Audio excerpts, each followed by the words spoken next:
La vie, mutu ata soka sali mabe, boka ni saka yata na bolamu moko. Nazongeli.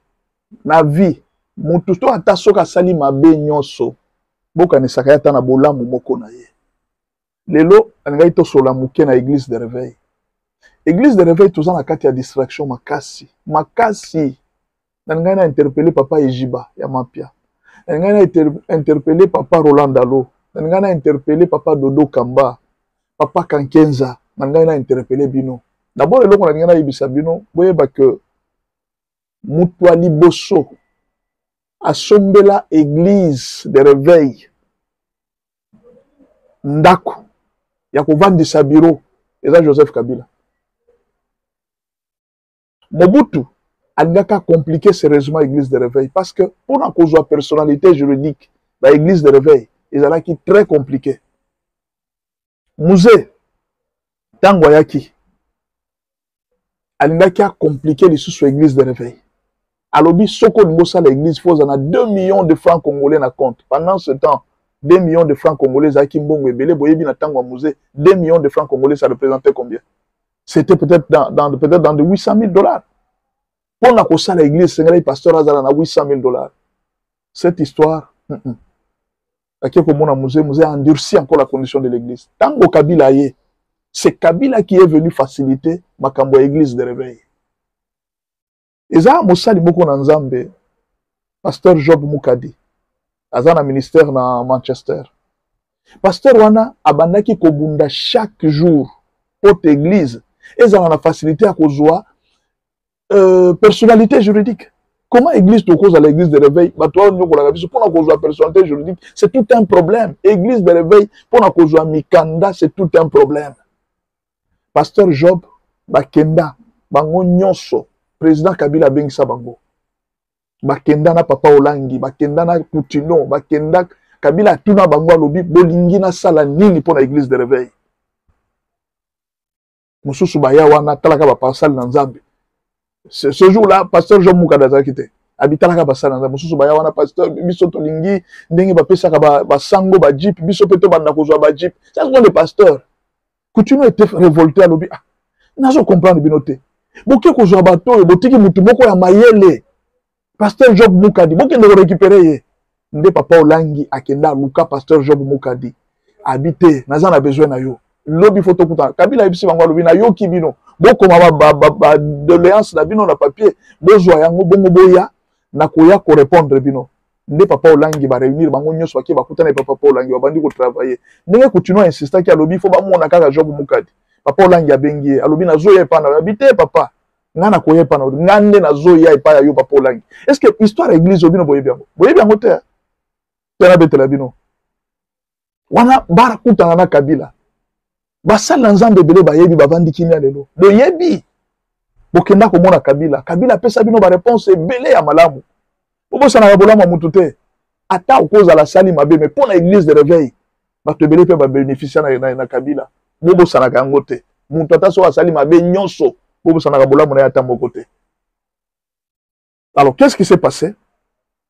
Bake ba moni Job Mukadi apesi ba proposition na ye pour assouplissement. Musée a commis qui église très dur. Mobutu pour na kwa personnalité juridique c'est ngala ki signature Mobutu. Ba ye ko kitisa yango Kabila ye ko assouplir makambo personnalité juridique. Ba pasteur sengeli ba banda ko personnalité juridique na facilité. À un certain moment Kabila kaka oyo abengi basali na Nzambe. Ayibisa bino nazo mona lokola église de réveil boza na bâtiment te. Boluka place. Boluka na no place Kabila bimisa mbongo. Apesa basali na Nzambe mbo. Soki mbongo wana basombaka ya nyonso bâtiment bureau mbelelo église de réveil za na bureau amunene. Abimisa mbongo bakenda kosomba ndako moko na kauka nde sika bureau église de réveil za na Victoire côté ya Victoire kuna. Nde basali na Nzambe basomba mais zaki ya mbongo Kabila pesa bango te. Mbongo zaki mwa ebele e basomba ndako mwa muke. E réalité yango wana atamuso bato ebele to betaka masolo wana te. Il faut to yebaka.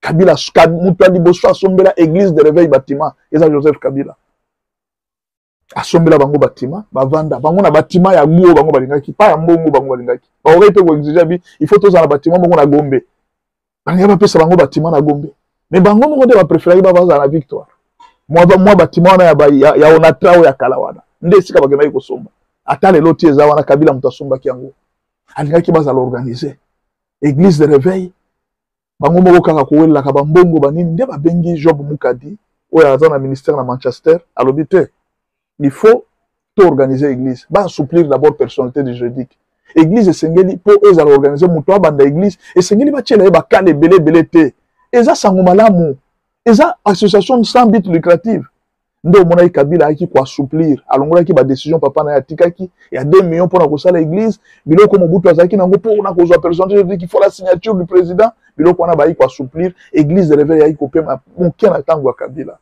siko lelo yango nazobenga papa Ejiba ya Mampia nazobenga Rolandalo pasteur Rolandalo nabengi papa Kankenza nazobenga Dodo Kamba lelo toza na mwana oyo asambelaka na église de réveil Kabila ko tobana omona eta na ba église te mais asambelaka même moi bâtiment wana question nazo tuna depuis le tozo kende pas président Félix biso église de réveil hein to si to gagner nini te na poser question Mokonza Félix est aussi là dans 3 ans église de réveil to si to gagner nini président Félix a payé biso avantage alobi chaque le 23 juin bon banda ko organiser journée action de grâce pour la nation c'est-à-dire quoi on pouvait biso peut accompagner te faire signer pétition nous sommes capables l'église de réveil toza ebele papa Ejibama Palandanga to ko faire signer pétition to lobby le 23 mars on a to lingeza la écoute à la constitution pour l'église qui bangiste ba comme la journée fériée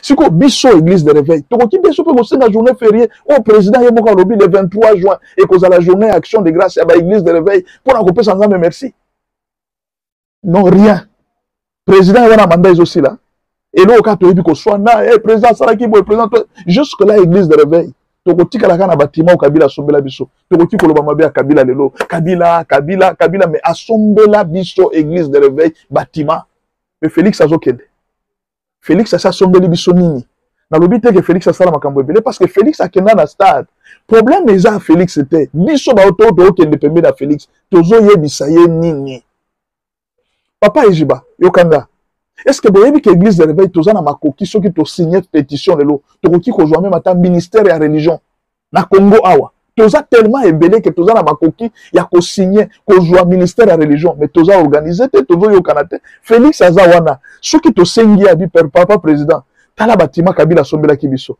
tolingi to somba bâtiment ya munene na Gombe église de réveil na eza na représentation ya munene tala SCC yango moni lelo ba pesa catholique mbongo 55 millions de dollars. Ba pesi winner mbongo, ba pesi SSM mbongo. Si bino ba réveil bozuni parce que vous avez bâtiment, vous avez immeuble bâtiment administratif. Ba ko pesa bino nini, ko boswana. Là. Papa Ejiba, tant que bozo kutana na président. Bokanisaka, pensez à ce qui est utile. Toza na bâtiment te et le kwa mibale. Ko organiser église, et ça prend un ministère ya nanité, ya justice te. Ministère de la justice a pesi personnalité juridique, il y a église de réveil. Si on a appelé une personnalité juridique, église de réveil des seigneurs banda coupé sa mikanda na ba carte. Et ça ministère ya nanité, ya nanité ne ko banda ko zombo. Mongo wana mieux vaut. Et ça lata to yebi que ça organisation na biso bureau église de réveil ndezali. Biso toza prêt. Biso ba église ya ko futa mbongo wana bino mboli yango ezate que ministre moko banda ko lia mbongo bino bovandi wana loko basi ba pesa église de réveil personnalité juridique dans le temps de Mobutu église de réveil zaki na personnalité juridique te et ça là qui n'a pas reconnu te mais Kabila est quand même qu'on reconnaître l'église de réveil to comme la personnalité juridique to comme la représentation nationale et en moment même attend muku na paix ça là qui organisation parce que Kabila avait assoupli les choses que chacun pouvait faire une organisation sans but lucratif ce n'était pas comme ça dans la période de Mobutu. Si vous l'autre bayebi biso, ne pouvez pas profiter à président na kakandenga zawana, to profiter à tomber la biso ta email dans munene na kati ya Gombe awa. C'est la meilleure façon de remercier. Kabila nous a laissé un bâtiment. Et ça ya muke wana. Président okende. To kokanzeka wana ko yembela ye, ko kumisa ye, mais jusque là église de réveil, to moni na nous clarté. Bola muka papa, bino boye bozo kutana na président. Boye bisaka ye makambo ya solo. Boye bisaka ye makambo ya bien pour la église de réveil. Toza mal organisé. Église de réveil koza na batol boyete gouvernement ko bana to ko pesa mbongo. Na église de réveil pona babenga ngonini, ba mbongo moko ba pesaka. Ba pesaka ngo pona musala oyo église de réveil zo sala. Toza ko former, toza ko encadrer ba jeunes, toza ko encadrer population dans l'éducation publique. L'église de réveil peut avoir des subventions.